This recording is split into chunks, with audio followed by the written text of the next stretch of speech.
La culture, le tourisme au service du développement. Nusibedas Festival 2e édition vous présente Zahatan. Ortalma, Office régional du tourisme à Lochamangour vous présente Zahatan. Société Fanalamang produit et fournit des bois en pin avec ses exploitateurs. Société Fanalamang vend des produits en bois. Sur le plan social, il préserve les habitants de la région Alochamangour, sollicite le développement de la région, lutte contre la dégradation de l'environnement, favorise le reboisement et lutte contre les feux de brousse. Fanalamang, vers une vision plus verte, vous présente Zahatan.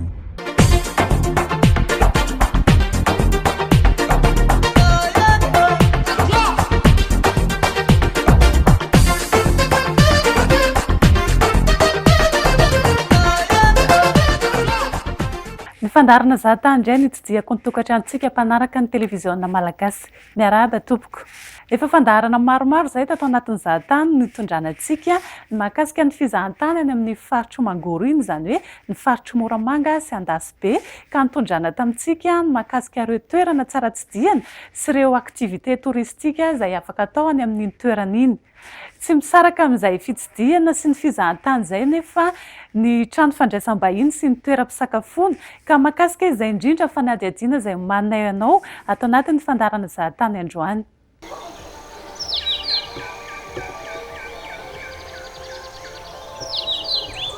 Filana tsy afa-misaraka amin'ny mpandeha na mpizahatany ny sakafo sy toerana handriana rehefa vita ny tontolon'andro.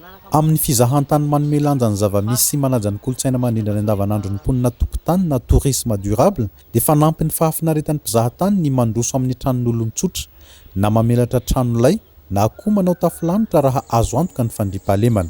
Toy izay koa ny sakafo. Tsiro vaovao foana no tsapan'ny lela rehefa ireo sakafo fihinana mahazatra antsika no arosin'ny mpizahatany. Matetika ireny no voandalana tsy mety hadino sy iverenan'ny mpizahatany iray na itao manamana hafa ho tonga eto Madagasikara noho ny fananantsika malagasy tombony amin'ireo tolotra tsotra fa mahateo tia ireo. Anio, ireo toeram-pisakafoanana sy fandraisam-bahiny ao anatin'ny faritra Mangoro manodidina ireo toeram-pizahantany tsy lavitra ny renivohitr'i Madagasikara no hitondrany ekipan'ny Zahatan antsika. Ambody amontana, maro zevo ny mahazatra ny maro no hitondranantsika voalohany. Mahery ny arivo isan'andro ny mpandeha mifamezivezy amin'ny lalam-pirenena faharoa no mandalo eto, miato misakafo ny ankamaroany. Hôtely fitahiana, trano fisakafoanana sy fandraisam-bahiny eto Marozevo. Raha sakafo dia trondro miendy sy tsitsiky na crevette no tsy hanadinoana izay nandalo teto ny fikarakarany. Manao sakafo malagasy sady manao sakafo europiana koa. Mampiavaka anay zany aloha eto amin'ny Marozevo dia ny crevette, ny amala, ny poisson frite. 5,000 ariary hatramin'ny 5,000 sy iray alina ariary ny sakafo eto amin'ny hôtely fitahiana. 5,000 sy iray alina ariary hatramin'ny 5 alina ariary ny trano fandraisam-bahiny. Misy natokana ho an'ny fianakaviana na chambre familiale. Chambre ato aminay zany ny chambre 5 dia afaka familiale andro dia polany anankitelo. Ty zany ny chambre ny fitahiana anankiray familiale izy ty dia masaka olona 5. Ato anaty misy WC, misy télé, misy rano mafana. Nefa koa ohatra ka mbola bebe fianakaviana dia afaka manao manampikidory zareo. Raika amin'ny 70 kilometatra mialana Antananarivo renivohitra i Marozevo, lalana adiny iray sasany amin'ny fiarakodia ka azo anaovana farany herinandro, indrindra raha manana fandaharam-potoana hijery ireo toeram-pizahantany manodidina ny sabotsy anjiro toy ny kaskady na Andriamamovoka. Ny mahatsara ny atao aminay tsy dia lavitra Antananarivo fa mandeha kely adiny iray sasany eo fotsiny. Ny sécurité normal tsara.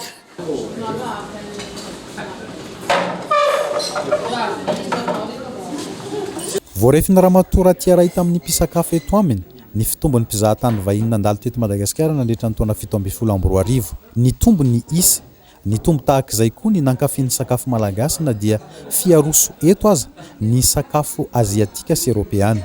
Ny restaurant Coq d'Or raha teo miara-miasa amin'ny agence de voyage sy tour opérateur amin'ny fanomanana sakafo ho an'ny mpizahatany. Ny restaurant Coq d'Or zany dia eto Moramanga nisy azy dia efa naritra zay ny teto efa tany 86 tany 1986 dia manao cuisine malgache, cuisine chinoise, cuisine européen. Dia manao pâtisserie koa zay. Trano fisakafoanana mahazaka 80 couvert fa fantadaza hatrany ivelany amin'ny fanamboarana gâteau pêche ka tsy vitsy ny teratany vahiny sy malagasy any États-Unis sy any Europe manafatra gâteau pêche avy eto amin'ny Coque d'Or Moramanga. Ny mpandeha amin'ny lalam-pirenena faharoa moa dia efa tsy resahany intsony. Anisany mampalaza anay ny pâtisserie sy ny viennoiserie. Misy an'ilay gâteau pêche, forme pêche zany no endriny. Dia izay no nahatonga ny azy ataonay hoe gâteau pêche.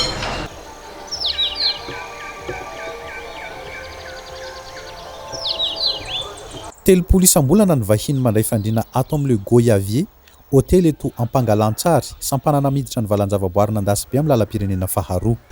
Ny Goyavier moa zany dia non izy io izay nisy teto amin'ity toerana ity Ampangalantsary andasy be. Zay moa zany ny fokotaninay eto.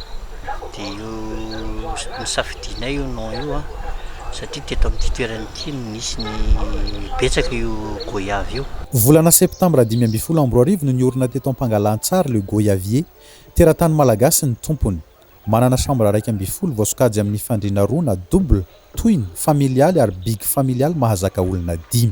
Ato zao misy atsika dia ato amin'ny chambre familiale. Dia ato moa ny grand lit mahazaka olona roa. Dia ato ihany koa misy table ahafahana hoe hoentina mankaty ny sakafo satria andasy be moa raha malala amin'ny mangatsiatsika ihany dia afaka hoentina ty sakafo. Ato ankilako ato koa zao mbola misy ihany koa un grand lit izay mahazaka olona roa ihany koa. Dia ity efitra ty koa moa zany dia azo ampiana lit supplémentaire ihany koa ho fanampiny arakarak'izay ilain'ilay client. Ny big familial ihany koa dia misy ahitana mahazaka olona 5 ihany koa izay ahitana mezzanine, zany hoe misy mezzanine zany ao anatin'ny big familial anay. Miampy fandrosoana sakafo ny tolotra omeny le Goyavier, mahandro sakafo malagasy, europeana sy aziatika. Raha sakafo malagasy dia fandrahoana trondro ny tena mampiavaka azy. 5 alina ariary ka hatramin'ny 5 alina sy 2 ariary ny sarany trano fandraisam-bahiny, manomboka amin'ny 4 ariary ny sakafo. Teratany malagasy no ambonisa amin'ireo mpivahiny mandalo eto, manaraka azy ny teratany frantsay, allemand, suisse.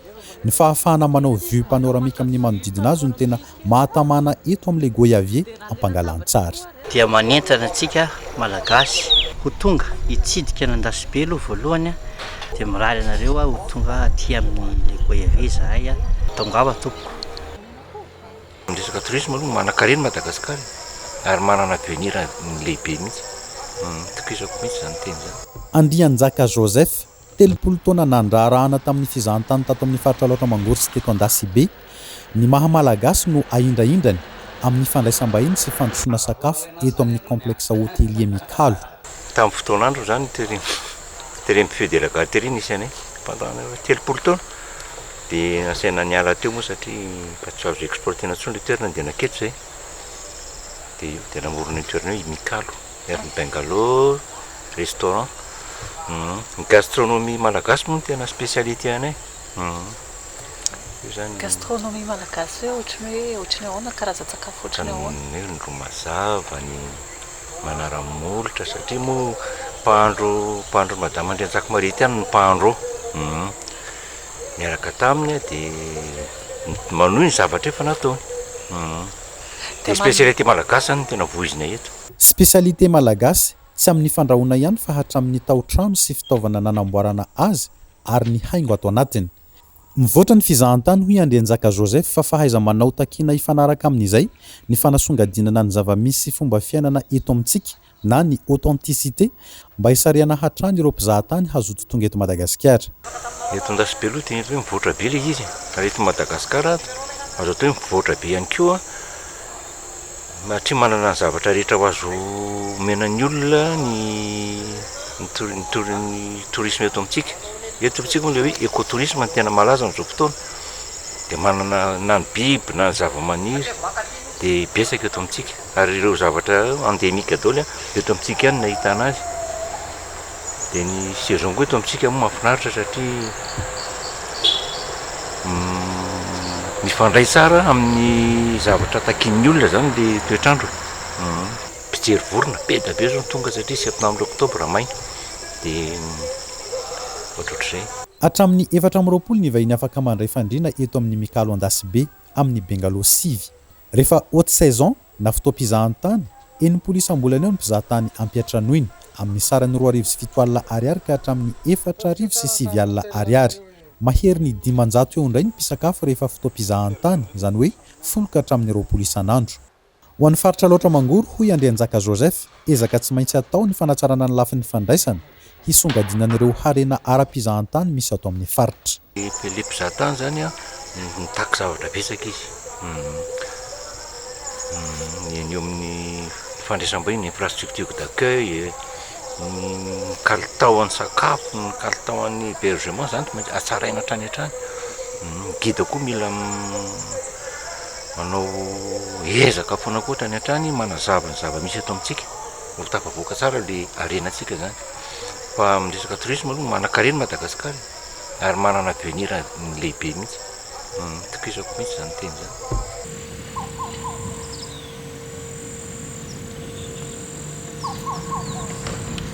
Mijoalajoala ato anaty ala, trano fandraisam-bahiny mahafeno fenitry ny kintana 3 sahatandra Roiver niorina teto Andasibe hatramin'ny volana Aogositra 2024.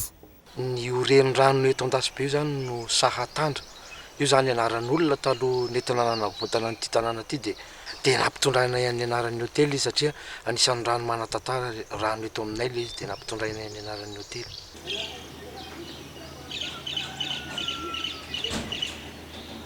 Teratany malagasy toy ny tompony no niantoka ny fanorenana ny sahatandra Roiver, ny niangalin'ny fanaka sy haingo ao anatin'ny trano fatoriana, ny trano fisakafoanana ary piasa manodina azy amin'izao fotoana izao izay 100 ponina Andasibe. Hanatsara ny tolotra amin'ny lafin'ny fandraisam-bahiny eto Andasibe no antony fanorenana. Ny tena marina aloha zany anisan'ny goavana ho antsika eto Madagasikara ny fizahantany. Aty amin'ny toerana tahaka ny tony Andasibe tony zany izay misy parc national na réserve naturelle,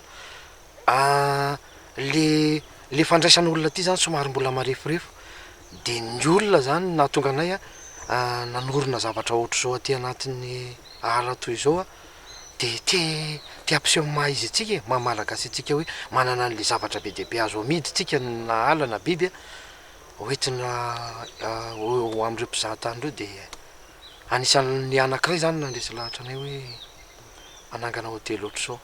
Tamin'ny taona 2012, 3 alina teo nisan'ny mpizahatany nitsidika any Andasibe. Mpizahatany 90 isa no indray afaka amin'ny vahiny eto amin'ny sahatandra Roiver noho ny fananany Bengalo 120 amin'ny sarany 2 chambre économique sy chambre standard full sarany 5,000. 3 andro ny ely indrindra ny ivahiny anan'ny mpizahatany tsotra mandalo eto Andasibe raha manao fizahana ny valanjavaboary ny Anala Mazotra sy Mantadi. Ezaka iraisan'ireo mpandraharaha aty an-toerana ny fitadiavana hevitra ampitomboana io fotoana laniany mpizahatany eto Andasibe io ka tsy vitsy ny aktivité manampy ny fitsidiana ny parka amin'izao fotoana izao. Ny tanjona antsika zany dia mba hijanona ny ely eto. Ohatra hoe ho anay eto Andasibe zao dia hoe mba 3 4 nuitées zany izy mba eto aminay mety tsara zay aminay. Fa ny matetika aloha zany eo amin'ny 2 3 eo zany. Fa ny tena hoe lava be ny semaine zany mbola ao anatin'ny cadre zany mihitsy hoe mikirakira ny afahany mijanona eto aminay mandritra an'izay. Ny asa ataonay zany dia mampandray vahiny mampisakafo dia mihéberger azy mampatory azy fa ny tena zava-dehibe zany manana ny guide local zay manana an'ireo parc anankiroa zay atao hoe goavana zany Mantadi sy Anala Mazotra. Ireo zany mifampitohy be ireo eto Andasibe akoatra ny activité afaka manao piscine izy, afaka manao pétanque izy, boule, afaka manao foot assiette izy atao aminay. Ny activité azonay tolorana zany afaka manao canoë amin'ny rano misatandra. Io zany atsoatsy ho anisan'ny ho voizinay zany ny filalaovana amin'ny rano misatandra io. 30 hatramin'ny 50 isan-kariva eo ny sakafo tsy maintsy karakarain'ny chef nest eto amin'ny sahatandra Roiver. 15 minitra ny faharetan'ny fikarakarana sakafo iray vidina manomboka amin'ny 7 ariary. Andrahoiny eto avokoa na ny sakafo mbahiny Europeana, Aziatika, indrindra ny sakafo malagasy. Tena anisan'ny tsara be ato aminay zany ravitoto sy ny henakisoa na ny amalona sy ny henakisoa amin'ny fomba nahandro gasy. Zay etsoko ny local eto tanàna mba tongava ny goûter an'izany amalona sy henakisoa sy ravitoto sy henakisoa ny sahatandra zany.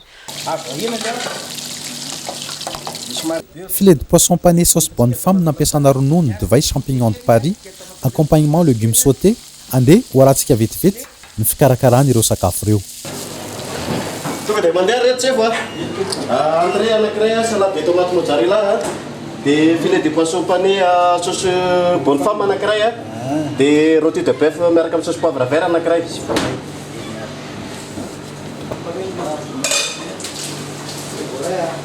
Voliko zao ty le filet de poisson pané ty dia sauce bonne femme le izy vita amina ronono zany izy ty dia misy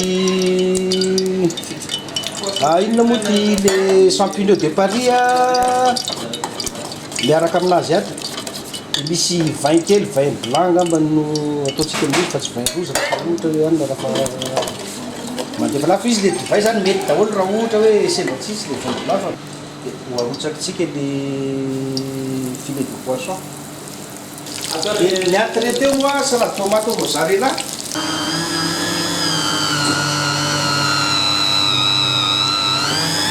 Dia maka tongolo gasy saosy huître kely.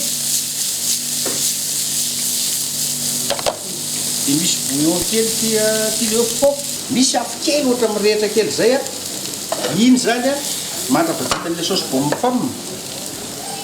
Dia izy ty zany misy lafarinina kely moa le patiny zany le anina sy ronono mandeha eo ihany no place sisa misy champignon de Paris kely ho apetrakitsika zany le saosy apetrakitsika eto ambonin'le salade kely le izy le misy décoration reny le champignon tsirairay kely manaraka eny ihany apetrakitsika zany araka filet de poisson ambon'le sauce bonne femme igny zay ho apetrakitsika le légume ao anaty lapoaly tsy voatery ho alefatsika eo daholo le izy zay zany le izy dia miandrin'le taille-balle kely tsika misy riva andrina-pomerina kely any zay tia le filet de poisson sauce bonne femme préparena io zany eo amin'ny 15 minutes eo zany préparena le sakafo vita le sakafo zao dia iantso an'le serveur mitatitra an'le sakafo tsika sina kely raha mandeha le izy fa aisy fa miala any miaravoaka le sakafo aisy fa vita préparé daholo izy dia fa miaravoaka.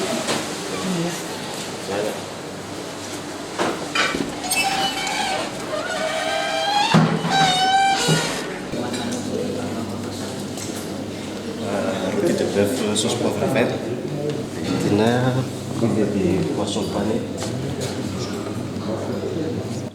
manome tosika ny fampandrosoana ara-pizahantany sy ny fiarovana ny tontolo iainana ato amin'ny faritra alaotra mangory ny orinasa fanalamanga mifanome tanana mivantana na amin'ny fomba hafa ny fanohanan'ny fanalamanga ny festival indri fanao isaky ny roa taona etsika atao hanamafizana ny fiarovana ny tontolo iainana izay manompo ny valan-javaboary sy fampivoarana ny fizahantany ato Andasibe ny tena ahatsapahan'ireo mpandraharaha ara-pizahantany eto an-toerana izay fandraisana andraikitry ny orinasa fanalamanga izay.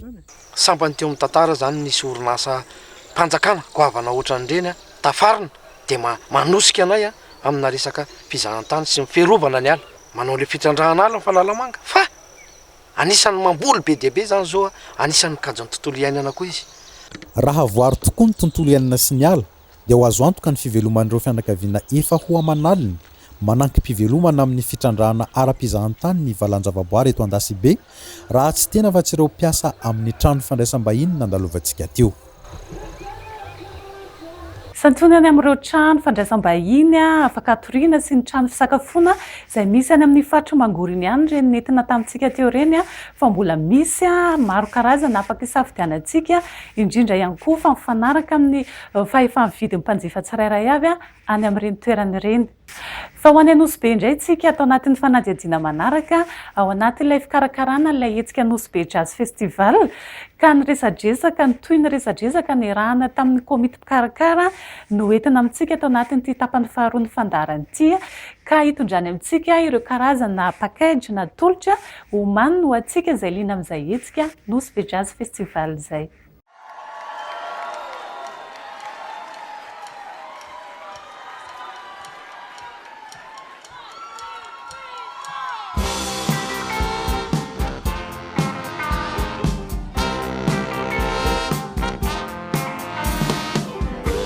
toujours dans le cadre de la préparation du NGF de mes deuxième édition.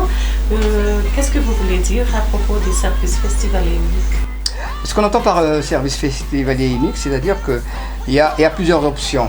C'est-à-dire que le festivalier qui, au départ de Tana, donc qui veut participer donc, à cette deuxième édition du festival, il aura plusieurs choix. Soit au départ de Tana, donc il y a ce qu'on appelle le tout compris, c'est-à-dire qu'il participe au transport, à l'hébergement et à l'accès aux différentes manifestations, les différents concerts, les festivals off, les masterclass. Au début déjà, je dois dire que l'accès à toutes les manifestations est à 50 000 arrières dans les concerts payants. 50 000 arrières a droit donc au concert suivi d'un cocktail dînatoire. Il y a un pass spécial qu'on appelle le pass tout compris. C'est un pass qui donne droit accès à tous les concerts durant le festival. Il y a 200 000 arrières. Et là, on a donc, une fois qu'on va proposer les différents packages, le festivalier, il aura le choix. Parce qu'il y a la formule qu'on appelle le package hôtel ticket.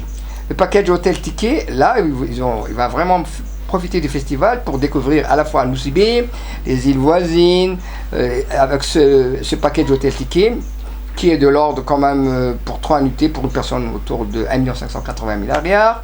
Et pour 7 nuitées, autour de 2 348 000 arrières par personne. Là, tout compris dans, par exemple, je prends le cas d'un hôtel qui s'appelle le Nosy-Be Hotel. Donc il y aura un transfert aller-retour de l'aéroport à l'hôtel, c'est déjà compris donc, dans ce package. Il y aura la visite guidée de la réserve de Luku-Be, avec le déjeuner qui est compris là-dedans. Il y aura une journée excursion à Nosy-Rance, plus le déjeuner. Et tout ça, c'est une des offres que propose donc cet hôtel qui s'appelle le Nosy-Be Hotel. Il y en a d'autres hôtels, ça c'est à titre d'exemple. Mais c'est pour vous dire que le festivalier, il aura vraiment le choix. S'il veut venir avec la caravane, cette caravane qui va partir de Tana le 28 mars, donc au départ de Tana, et il rentrera avec la caravane le 5 avril. Et là, donc, il y aura le package tout compris, soit l'hôtel. Il va faire le choix avec le package hôtel plus ticket. Au-delà de l'aspect musical, culturel de la musique, les festivaliers auront l'occasion, durant leur séjour à Nosy-Be, de pratiquer différentes activités nautiques, les plongées, la pêche au gros, le snorkeling. Tout cela constitue toujours, je dirais, l'objectif numéro 1. La raison d'être du festival, c'est toujours de mettre en valeur les atouts touristiques du site de cette île qui s'appelle Nosy-Be. Si je comprends bien, donc chaque participant peut venir selon sa propre budget, par exemple. Exactement. Et acheter juste le ticket. Voilà, c'est ce qu'on appelle un peu la formule, la carte.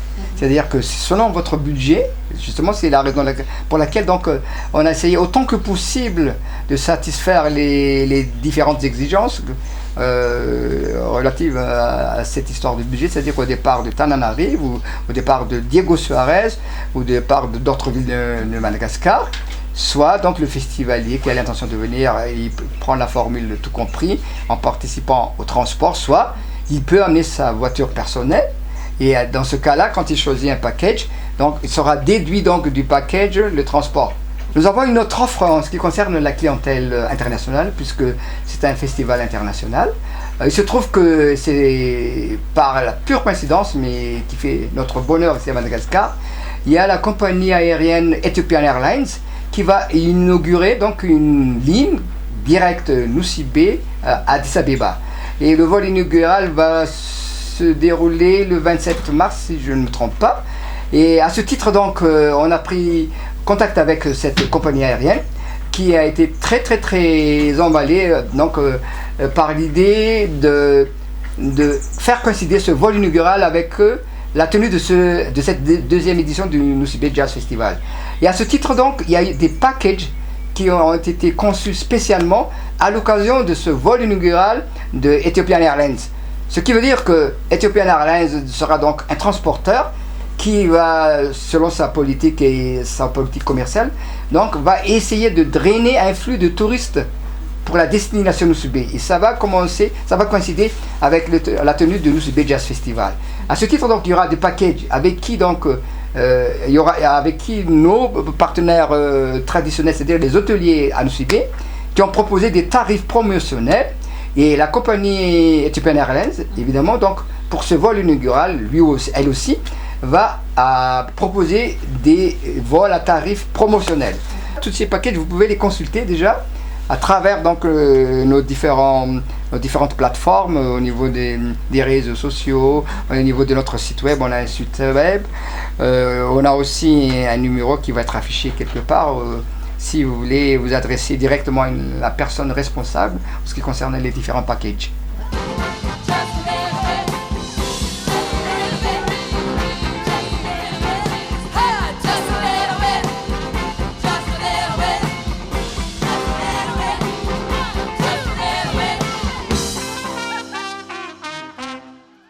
Mbola isy hatrany moa ny fampahafantarana mahakasika ny nentsika Nosy Jazz Festival iny atao anatin'ny fandaharana ka ho antsika izay liana mahakasika izay dia arao tsy tapaka amin'ny fandaharana zahantany eto amin'ny televiziona malagasy. Tapitra aloha fandaharantsika androany isaorana ianao nanaraka izany hatramin'ny farany, isaorana ihany koa ireo mpiara-miasa amin'ny fandaharana zahantany nanatotosa ity fandaharana ity dia eo ny orinasa Fanalamanga ny Moramanga no ofisy-paritry ny fizahantany any Alaotramangoro ny komity mpikarakara ny Nosy Jazz Festival Yannick Beauté sy Majesty ery Ambatonakanga.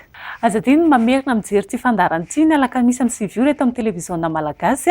Eo ihany koa ny eo amin'ny réseaux sociaux ny zahantany afaka miresadresaka aminay nareo, afaka mamerina mijery leo fandaharana nisy hatramin'izay dia ao ny YouTube, ny Facebook, ny Google+, ny Twitter sy ny Instagram. Dia mametraka amin'ny mandrapitafa ho amin'ny ekiny an'ito izao indray. Veloma tompoko.